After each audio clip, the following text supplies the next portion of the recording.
How to split payments with friends on Cash App. Welcome back to this new tutorial video. Now, if you're trying to split payments at any retail store or at restaurants, Cash App does not have an inbuilt feature which lets you do that. Now, in this situation, there are two things that you can do. Either you can let your friends send money to your Cash App and then total all of the amount in one Cash App and then send it as a payment.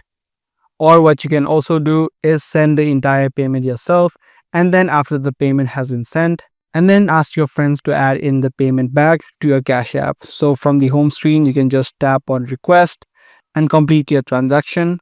After that, what you can do is tap on request, type in the amount, the cash tag of the person that you're trying to request to. You can also add in the name, the phone number, as well as the email address in order to receive or send payments.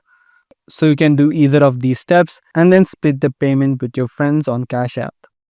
So that's the only thing that you can do in the terms of splitting payments on Cash App. I do hope this guide video was helpful. If it was, be sure to subscribe. That's pretty much it for today. I'm going to see you guys in the next one.